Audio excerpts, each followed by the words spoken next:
వరుస పెట్టి ప్రమోషన్ కార్యక్రమాలతోని పుష్ప 2 నిర్వాహకులు ఒక రేంజ్లా అంచనాలైతే పెంచుతున్నారు. ఇక నిన్ననేమో చెన్నైలో ఇంకో కార్యక్రమం నిర్వహించిరంట.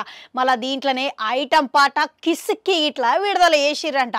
జనాలు గిట్లా ఈ కార్యక్రమానికి వరుస పెట్టి గట్టిగానే వచ్చిర్రంట. దీంట్లో భాగంగానే ఇప్పుడు దేవిశ్రీ ప్రసాద్ గిట్లా స్టేజ్ మీదకి వచ్చి మాట్లాడడం జరిగిందంట. అయితే దేవిశ్రీ ప్రసాద్ ఎందుకనో నిర్మాతల మీద అసహనం వ్యక్తం చేసినట్లుగా ఆయన మాటల్ని బట్టి అర్థమైతేనే ఉన్నది. అయితే దీంట్లో నిర్మాత అయిన యలమంచి రవిని ఉద్దేశించి మాట్లాడినట్టు అవపడుతున్నది. ఇక దేవిశ్రీ ప్రసాద్ ఏదిక మీదకి వచ్చి ఏం మాట్లాడిండనంటే ఇక బన్నీ నటన గురించి అద్భుతంగా ఒగిడిండు. ఇక మరోపక్క నిర్మాతల్ని ప్రశ్నిస్తుండనే ఇక ఆయన వేయాల్సిన కౌంటర్లన్నీ వేసినట్టుగా అవపడ్డది. ఏమన్నాడనంటే మీరు స్టేజ్ మీదకి వచ్చినాక ఇక నన్ను ఎక్కువసేపు మాట్లాడలేదు అని అనకూడదు. అంతేకాదు సమయానికి పాటలు ఇయ్యలేదు, సమయానికి నేపథ్య సంగీతం ఇయ్యలేదు అనుకుంటే గిట్లా అన్నీ అన్నారు అనుకోండి, ఇంకా ఏం లేదు.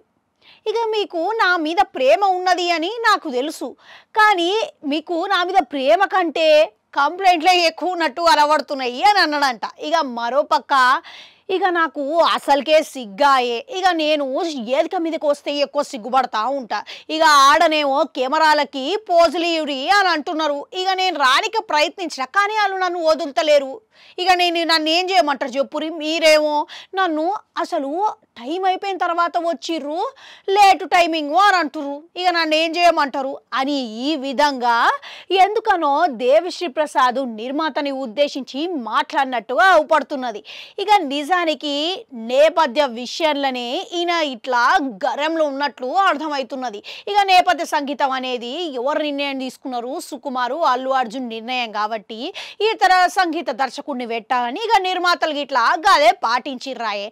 ఇక అందుకనే ఇప్పుడు ఆ రూపంలో స్టేజ్ మీదకు వచ్చి ఇట్లా మాట్లాడిన దాని వెనకాల ఇదే కారణం అయి ఉంటుంది అని చెప్పి చిత్ర యూనిట్ వర్గాలకు వెళ్ళి ఇక సినీ వర్గాలకు వెళ్ళి అందరూ కామెంట్లు పెడుతున్నారు అన్నమాట.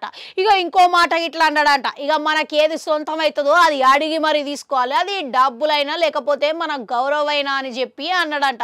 మరో పక్కనేమో ఇటువంటివి ప్రత్యేకంగా సపరేట్గా అడిగితే కిక్ రాదు, ఇక ఇట్లున్నప్పుడే అడిగేయాలి అని పుసుక్కున కౌంటర్ వేసే రూపంలో ఇచ్చిండంట.